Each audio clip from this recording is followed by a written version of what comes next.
ये कोई खंडरात नहीं, ना ही कोई किला है। ये है रावलपिंडी का शाकार mother and child care hospital. General Pervez Musharraf, Shaukat Aziz और शेख रशीद ने मिलकर इस अस्पताल की संगे बुनियाद रखी थी। 2 अरब का मंसूबा 9 अरब से ऊपर चला गया, लेकिन आज भी इस अस्पताल के दरवाजे मरीजों के लिए बंद हैं। इस हॉस्पिटल की आप हालत देखिए कि जिसे इतना अरसा हो गया बने हुए। ये आप देखें, ये पानी, ये छत से पानी बह रहा है। एक बेड पर 2-2 खवातीन इलाज करवाने पर मजबूर हैं, लेकिन ये अरबों रुपए का ढांचा मट्टी हो रहा है। ये कितनी बड़ी तार, अंडरग्राउंड वायरिंग की ये जो तार है, ये काट के ले जा चुके हैं। यहाँ पर तार बाकी नहीं है, गटरों के ढक्कन मौजूद नहीं है, दरवाजे मौजूद नहीं है, जो लोहे की सीखें, जो विंडोज बनाई गई थी वो मौजूद नहीं है। ये एल्यूमिनियम की जो विंडो लगी हुई है, इसका एक एक विंडो का जो रेट है 25-25, 30-30 हजार है। तो आप सोचिए यहाँ पर सैकड़ों किस्म की विंडो लगी, कितने शीशे टूटे हुए हैं। देख रहे होंगे आप, ये कोई खंडरात नहीं, ना ही कोई किला है। ये है रावलपिंडी का शाकार mother and child care hospital. ये इतने सालों से बन रहा है कि इस पर सियासत करने वाले, इस पर सोमोटो लेने वाले और इसे बनाने वाले बदल गए, लेकिन अगर नहीं बदली तो इस अस्पताल की तकदीर नहीं बदली। ख़वातीनो हज़रात, किस्सा है सन 2005 का, जब जनरल परवेज मुशर्रफ, शौकत अजीज़ और शेख रशीद ने मिलकर इस अस्पताल की संगे बुनियाद रखी थी।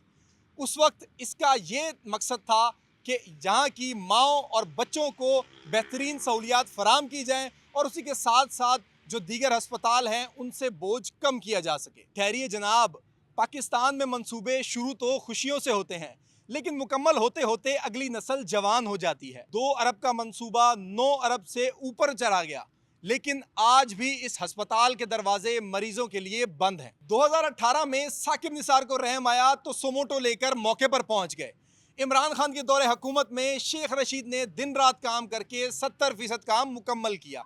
उनके मुताबिक रिबन कटना बाकी था। फिर आई निगरान सेटअप।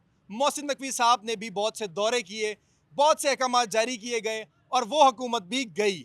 फिर रह गई बात मरीम नवाज साहिबा की, जिन्होंने इस 200 बेड के अस्पताल को 400 बेड का अस्पताल नामजद करके इसका काम मज़ीद बढ़ा दिया और आज ये अस्पताल अब तक नामुकम्मल है, इस पर काम जारी है और अब तक इसको लोगों के लिए बंद रखा गया है। नाज़रीन, इस हॉस्पिटल की आप हालत देखिए कि जिसे इतना अरसा हो गया बने हुए। ये आप देखें, ये पानी, ये छत से पानी बह रहा है, इस छत से पानी बह रहा है। ये नई बिल्डिंग है। आप सोचें कि इस नई बिल्डिंग का ये हाल है। अभी मरीज यहाँ पर नहीं शिफ्ट हुए, काम शुरू नहीं हुआ, ना यहाँ पे अमला भर्ती किया गया, ना ही यहाँ पर डॉक्टर्स आए, ना अद्वियात आई, ना ही मशीनरी आई, लेकिन इसकी छत आप देखें, इससे पानी बह रहा है। ये आप देखें कि ये जितना भी पानी है ये इस छत का बह रहा है। लाइट्स लगी हुई हैं और ये सारे का सारा जो चिलर सिस्टम होता है, एसी जो ठंडी हवा देते हैं, जो पूरे हॉस्पिटल में ठंडी हवा फराम करते हैं, उनका सेटअप लगाया हुआ है, वायरिंग लगी हुई है। लेकिन ये पानी इसकी बुनियादों में जा रहा है, ऊपर से चलने वाला पानी बुनियाद तक जा रहा है। तो आप सोचें कि ये अस्पताल अभी शुरू नहीं हुआ, तो जब ये अस्पताल शुरू होगा तो इसकी क्या हालत होगी। ये देखिए, अभी मेरे हाथ के ऊपर भी ये पानी गिरा है। एक बाबा जी कहते हैं कि इस बिल्डिंग को देखते हुए बच्चे जवान हो गए, खुद बाप बन गए, लेकिन इस अस्पताल का काम मुकम्मल होने का नाम ही नहीं ले रहा।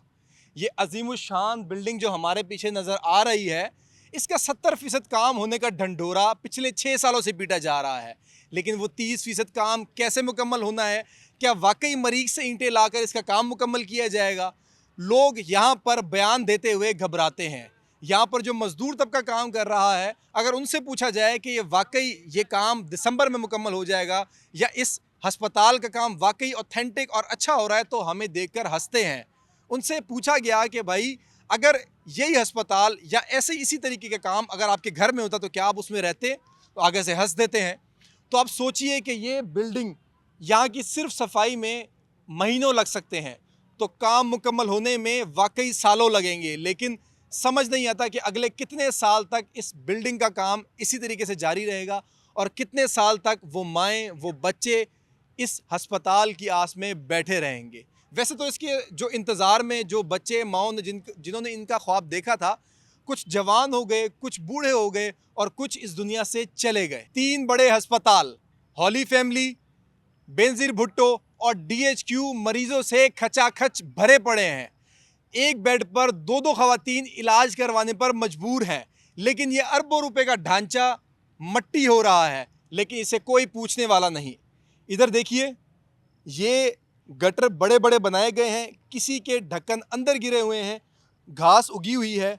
और यहाँ पर देखा जाए तो ये तार देखें, ये कितनी बड़ी तार, अंडरग्राउंड वायरिंग की ये जो तार है, ये काट के ले जा चुके हैं। यहाँ पर तार बाकी नहीं है, गटरों के ढक्कन मौजूद नहीं है, दरवाजे मौजूद नहीं है, जो लोहे की सीखें, जो विंडोज़ बनाई गई थी वो मौजूद नहीं है। यहाँ पर बहुत बुरा हाल है, अंदर कचरा भरा हुआ है। इस हॉस्पिटल को आप देखें, ये कहीं से आपको हॉस्पिटल नज़र नहीं आता, ये एक उजड़ा हुआ चमन नज़र आता है, ये एक फैमिली पार्क नज़र आता है जिसे सिर्फ एक पार्क ही रखा गया था, जो कभी ना मुकम्मल हुआ और ना ही कभी उसका काम देखा गया। देखें, एक तरफ बच्चे, मदरसे के बच्चे खेल रहे हैं, एक तरफ कैंटीन बनी हुई है। ये हॉस्पिटल तो किसी के काम ना आया, ना यहाँ मरीज़ आए, ना यहाँ पर अवामी कोई काम हुआ, ना फलाही काम हुआ, लेकिन यहाँ पर जो काम करने वाले वर्कर्स हैं, जो कि हर साल लगाए जाते हैं, हर हुकूमत में लगाए जाते हैं, उनके लिए यहाँ पर बाकायदा तौर पर कैंटीन बनाई गई है। वो यहाँ से खाना लेते हैं, मतलब कि अगर ठेकेदार को होटल से खाना लेना पड़ता है तो उसको डेली का 15-20 हज़ार पे करना होता होगा। यहाँ पे 4-5 हज़ार रुपये में इन सब मरीज़ों को, मरीज़ ही कहेंगे ना, जिस अस्पताल में मरीज़ ना हो उनसे ज़्यादा यहाँ पर लोग काम करने वाले हों तो ये मरीज़ ही हैं, जो बिला वजह एक मुर्दे के ऊपर लगे हुए हैं, एक मुर्दे की हड्डी निकलती है फिर लगाते हैं, तो उनके लिए यहाँ पर कैंटीन इस्तेमाल हो रही है। और ये उन्हीं के लिए एक बिल्डिंग बनाई गई है, ये ढांचा बनाया गया है कि काम करते जाओ, कमाते जाओ, चाहे बिल्डिंग बह रही है बहती रहे, आप फॉल सीलिंग का काम करें, चाहे तारे नहीं हैं आप लाइटें लगा के चले जाएं, चाहे यहाँ पर मरीज़ नहीं हैं आप यहाँ पर बेड रख के चले जाएं, मशीनें पड़ी हुई हैं पड़ी रहें, खिड़कियाँ लगी हैं लगी रहें। मेरे अकब में ये देख सकते हैं कि ये एल्यूमिनियम की जो विंडो लगी हुई है, बज़ाहिर खुद मुझे पता है कि इसका एक एक विंडो का जो रेट है 25-25, 30-30 हज़ार है, तो आप सोचें यहाँ पर सैकड़ों किस्म की विंडो लगी, कितने शीशे टूटे हुए हैं, विंडोज़ यहाँ पर नहीं है। तो आप ये सिर्फ इसी की बात की जाए तो ये लाखों रुपए से करोड़ों के बजट में जाती है, क्योंकि यहाँ पर मैं देखता हूँ कि जितनी यहाँ पर खिड़कियाँ इस्तेमाल होनी है ना, तो आप सोच सकते हैं कि कितनी खिड़कियाँ यहाँ पर लगेंगी। सिर्फ एल्यूमिनियम का काम करने वाला अपनी कल को जाके कारखाना खोल लेगा। सवाल ये है कि आखिर रावलपिंडी के शहरियों का कसूर क्या है? क्या 21 साल का इंतज़ार काफ़ी नहीं? कब तक हमारी माएँ और बहनें एक अस्पताल से दूसरे अस्पताल के चक्कर काटती रहेंगी? अब तारीखदान नहीं चाहिए, अब अमल का कलम उठाइए और ज़रा इस अस्पताल को मुकम्मल कीजिए, क्योंकि यहाँ पर लोग इस खंडरात को देखने नहीं, ना ही इन खंडरात का टैक्स देते हैं। लोग अपनी सहूलत चाहते हैं, और अगर आप उन्हें अस्पताल नहीं दे सकते तो बराए मेहरबानी इस अस्पताल में, इस मुर्दा खाने में काम करवाना भी बंद कीजिए। जैसे दीगर फाइलें बंद की गई हैं तो इसको भी फ्लॉप का टैग लगा के बंद कर दिया जाए। अभी के लिए अपने मेज़बान को इजाज़त, अगली बार मिलेंगे एक नई स्टोरी के साथ, एक नए पैगाम के साथ। अल्लाह हाफिज़, फ़ी अमानिल्लाह।